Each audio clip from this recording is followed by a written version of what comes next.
Сәлеметсіздер ме оқушылар? Әдебиет сабағына қош келдіңіздер. Сабағымызды бастамас бұрын ортаға келіп, карточкаларды алып топқа бөлінейік. Келе қойыңдар балалар.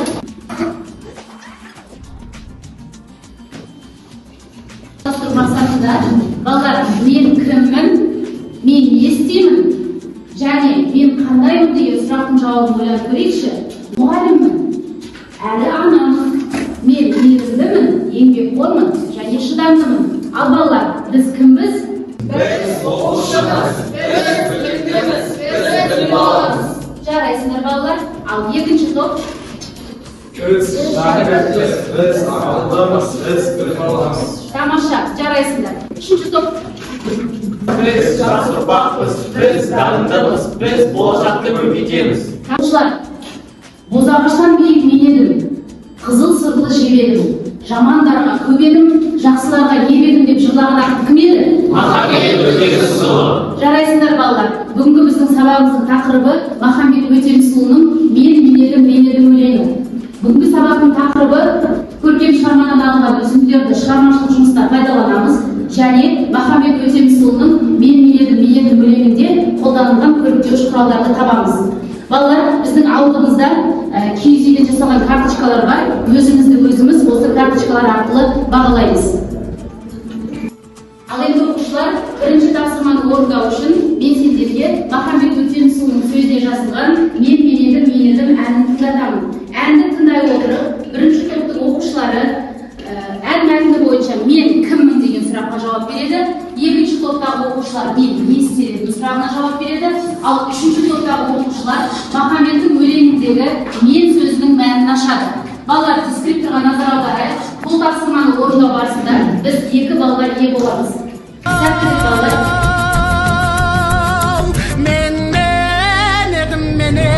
Мен марында жүргенде еңіреп жүрген ередім. Исатайдың барында 2 тарлан бередім.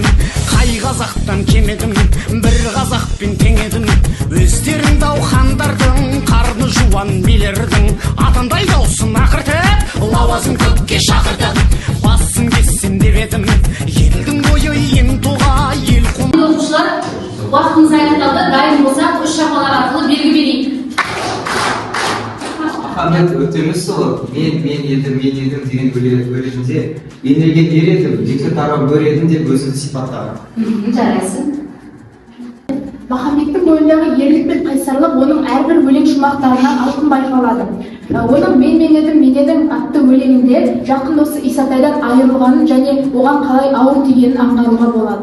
Сонымен қатар, бұл өлең жолдарында ел бостандығы, патша үкіметінің күш көрсету және тағы да басқа мәселелер қозғалған. Ал ақынның менің мағынасын Исатайдың барында өзін тарлан төрдей сезінді. Жарайсыңдар балалар. Тамаша, отыра қойыңдар. Махамбет Өтемісұлы мен едім деген өлеңінде мен не істедім деген сұраққа тақта отырған хандардың, төрде отырған ханымның жетім етсем деп едім, әже деген сәбиін жетім етсем деп едім деп жауап берген. Жарайсыңдар ма? Махамбет Өтемісұлы мен едім өлеңінде мен істедім деген сұраққа еңсесі биік ауылда еріксіз кірсем деп едім, керегесін кескілеп отын етсем деп едім, туырлығын тескілеп тоқым етсем деп едім деп жауап берген. Тамаша, жарайсың Мунира. Мен сөздің мағынасы, мен едім толғауы, оны әйгілі Баймағамбет Сұлтанға арнап айтқан. Ақынның бұл шығармасы арқылы біз оны халықтың қамын ойлағанын, сонымен қатар патриоттық ойларын анық көре аламыз. Мұндағы мен сөзі Махамбеттің бүкіл болмысы, Махамбеттің күрескерлік әлемі көрінеді. Осы мен сөз арқылы Махамбеттің ерлігі, ісі, еңбегі деген жауапкершілігі мен дұшпанға деген ізгі әкеліп көрінеді. Тамаша, жарайсыңдар балалар. Отыра қойыңдар. Ал енді оқушылар, бірінші тапсырма бойынша дискрипторға қарап, бағалау карточкаларымен өзіміз бағалаймыз. Қане көрсетеміз. Ал енді оқушылар, екінші тапсырмада біз Махамбет Өтемісұлының мен едім өлеңінде қолданылған көріктеуіш құралдарды табамыз. Алдымен көріктеуіш құралдарды еске түсіріп алайық.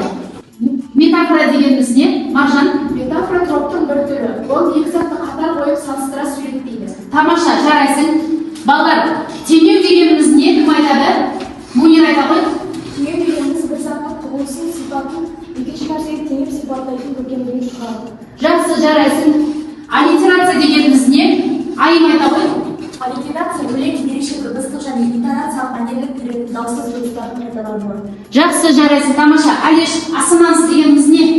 Ассонанс дегеніміз. Ассонанс дегеніміз өлең ерекше дауыстық және интонациялық мәнерлік беретін бір текті дауысты дыбыстар қайталану. Тамаша, Алеш, жарайсың. Ал енді балалар, градация дегеніміз не? Беклан айта ғой. Градация дамыту. Алдыңғы сөзден соңғы сөзді, алдыңғы бойдан соң бойды айту. Жарайсың, Беклан. Анафора дегеніміз не? Баян айтады. Анафора дегеніміз өлең тармақтарында сөз тіркесінің жобасында еңбек қайталануы. Тамаша, Баян, жарайсың. Эпифора дегенімізді еске түсірейік. Өрен айта ғой. Эпифора дегеніміз өлең тармақтарындағы бір сөздің немесе сөз тіркесінің өлең жолының соңында қайталануы. Тамаша, Өрен, жарайсың. Жанр айта ғой. Риторикалық сұрақ дегеніміз не? Жауап беруді қажет ететін сұрақтар, оның көмегімен әңгімелесуді жасалады. Тамаша, балалар, жарайсыңдар. Көріктеуіш құралдарды еске түсіріп алдық. Ал енді балалар, тақтаға назар аударамыз. Бұл жерде мен едім өлеңінен үзінділер берілген. Осы үзінділердің қандай көріктеуіш құрал екенін анықтаймыз. Әрбір дұрыс жауап берген оқушы бағалау карточкасы арқылы өзіне 1 балдан береді. Ал бастайық, балалар. Бірінші, кім жауап береді? Жай қайта ғой. Оқи ғой бірінші мәтінді. Бұл дәлелдейміз. Дұрыс жауап берді ма, балалар? Еңіреген ер едім, 2 тарылан бөледім. Бұл қандай көріктеуіш құрал?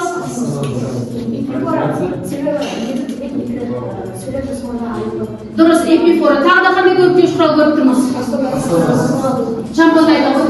Астанамыз бөлігі 2 тармақта да 1 әріптен басталып тұр. Дұрыс, тамаша. Тағы да? Метафора бар. Өрен, дұрыс.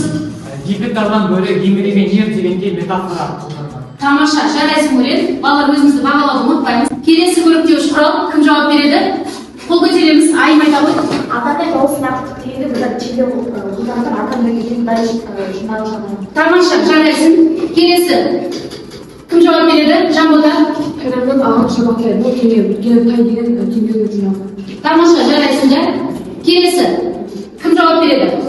Қызылда сырлы жебедім. Қызылда сырлы жебедім деген метафора, теңге өзі жебедім. Теңестік. Жақсы, жарайсың, Мунира. Тамаша. Өзімізді бағалауды ұмытпаймыз, балалар. Кім оқиды?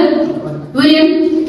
Қарны жуан билердің жеңіл деген кесісіп, жырағы басын түсіріп, жылғадан қанын ағызып, басына кесер деп едім. Бұл градация болады. Тамаша, жарайсың, Өрен. Дұрыс жауабың. Келесі кім жауап береді? Туырлығын тескілеп, тоқым етсем деп едім. Маржан. Бұл градация болды және де аллитерация болды. Иә, дәлелдейік. Себебі аллитерация дегеніміз ол Т дыбысы 4 тармақты да бірдей болды. Тамаша, Маржан, жарайсың. Күшті дауысын қыңсытып, аш түзеге дейін бүгілді. Бұл теңе күшік деген Дұрыс, жақсы, Мирас, жарайсың. Келесі көріктеуіш құралы кім оқиды? Кім жауап береді? Қол көтереміз. Дастан. Ата дұшпан сенсеңіз, аты жауын мен едім деген ол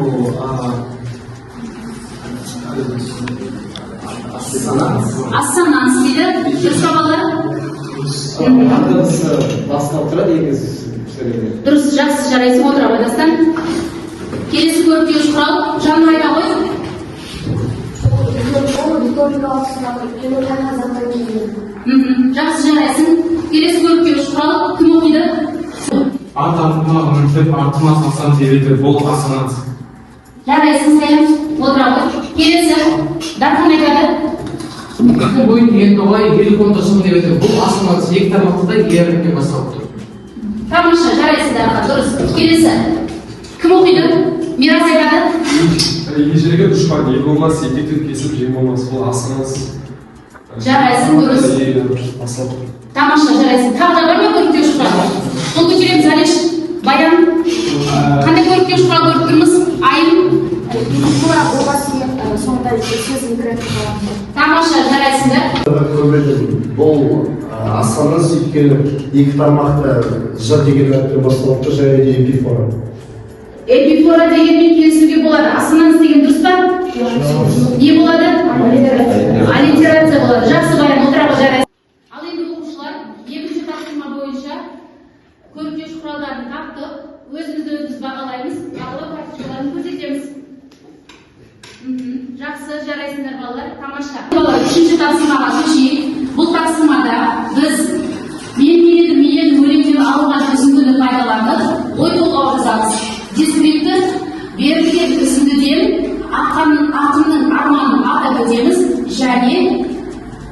балды шынайы өмірмен байланыстырып жазамыз. Берілген уақыт 10 минут. Сәттілік балдар.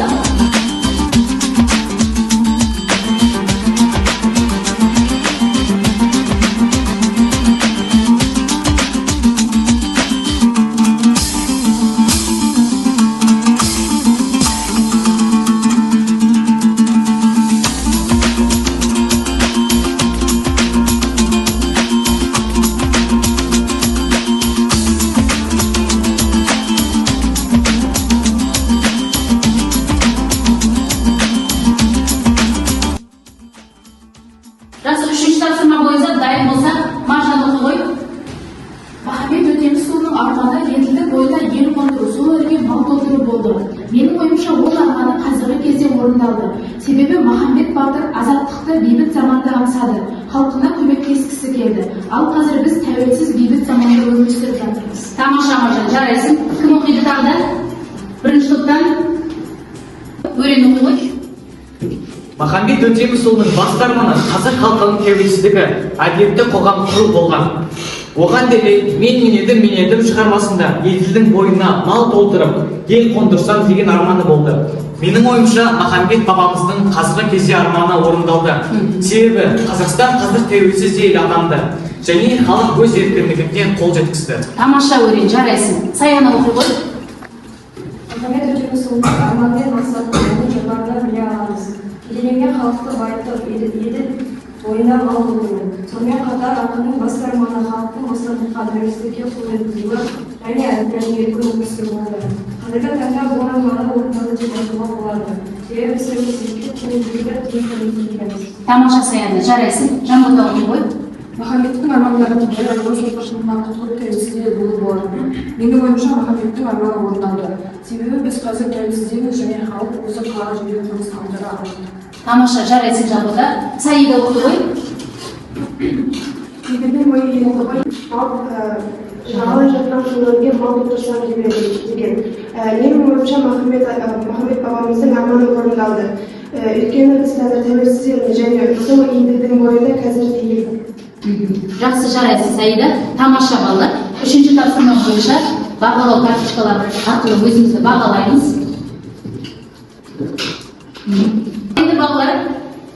Енді балалар сабағымызды қорытындылайық.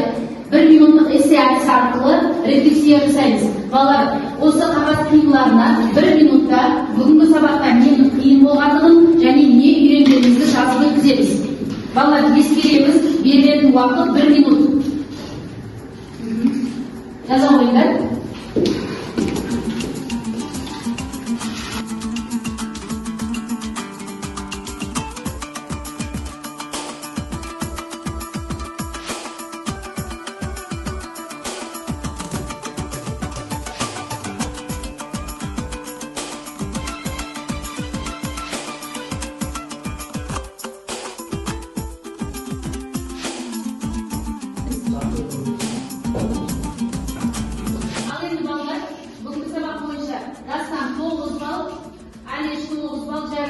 Баян 8, Жайық 9 балл, Айым 9 балл, Маржан 9 балл. Тамаша.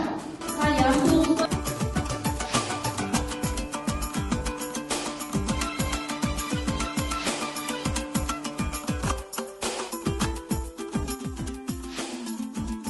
Сабағымыз аяқталды. Үйге тапсырма Махамбет Өтемісұлының мен едім өлеңін жаттап келеміз. Сау болыңдар.